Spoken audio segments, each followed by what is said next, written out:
When it comes to crawl spaces, one of the best resources for information is crawlspaces.org, a compilation of data from closed crawlspace research conducted by Advanced Energy.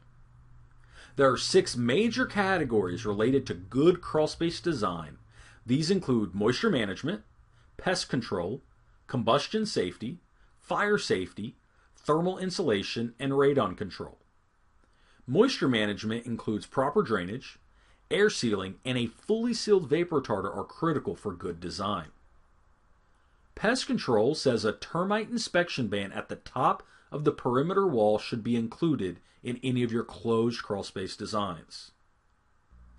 When it comes to combustion safety, requirements vary based on the components, but should include direct vent combustion appliances, carbon monoxide monitors or alarms for buildings with an attached garage, or combustion appliances and raw gas leak alarm if fuel-fired appliances or fuel lines are present. Fire safety includes air sealing of subfloor and proper documentation to allow installation of exposed materials when that meets your application standard.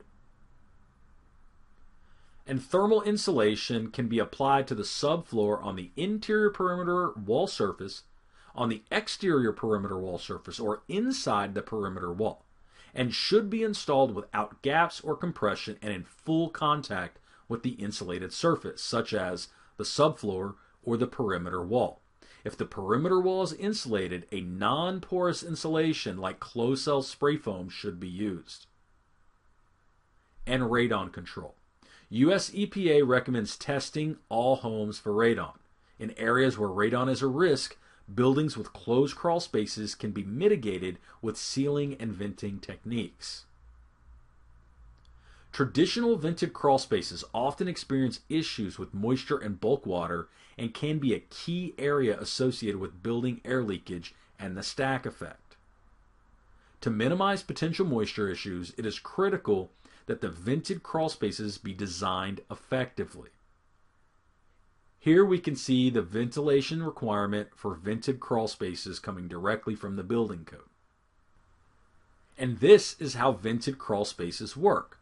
The subfloor should be insulated and air sealed, such as with open cell or closed cell spray foam. The foundation walls must have ventilation equal to one of the following: at least 1 square foot for each 150 square feet of crawl space area, or at least 1 square foot for each 1,500 square feet of crawl space area when the ground is covered by a Class 1 vapor retarder like polyethylene plastic. And at least 1 ventilation opening shall be within 3 feet of each corner of the building. Proper ventilation of the crawl space helps remove any buildup of moisture that may occur in the underfloor space, with the goal that the crawl space air maintains similar temperature and humidity conditions as the exterior air. Another option is to create an unvented crawl space. You can significantly improve moisture control, reduce air leakage, and get additional energy savings. Here is the IRC code section regarding unvented crawl spaces. Go ahead and pause the video now if you want to review this code section in more detail. When creating these designs, make sure you coordinate with the appropriate code department to confirm that your design meets the local code requirements. Note that the building code only contains minimum requirements for this application and does not have specific guidelines for how an unvented crawlspace assembly is created or the sequencing of the process. Let's look at one process for creating a closed crawlspace with spray foam insulation. Once all other crawlspace work is complete, this process can be used. Install permanent ground vapor retarder materials such as 6mm poly or greater, lapping the interior vapor retarder up the perimeter wall and any pylons at least 12 inches, shown here in yellow. Secure the vapor retarder as desired and seal the vapor retarder with tape and mastic. Insulate the interior perimeter wall with closed cell spray foam insulation to appropriate thickness to achieve desired R value, overlapping the vapor retarder by at least 6 inches, shown here in green. Leave a minimum 3-inch termite inspection band between the top of the foam insulation and the top of the stem wall, shown here at the top of the green insulation. Leave a minimum 3-inch wicking gap between the bottom of the foam insulation and the crawlspace floor. Here you can see a gap between the green insulation at the bottom and the yellow vapor tartar along the floor. And apply a thermal barrier or ignition barrier if necessary.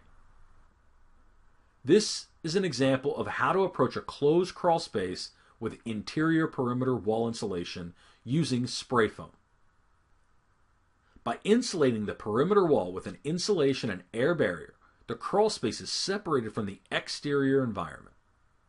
And due to the code requirement that there must be an air pathway connecting the underfloor area to the common area, the unvented crawl space will share air with the living space.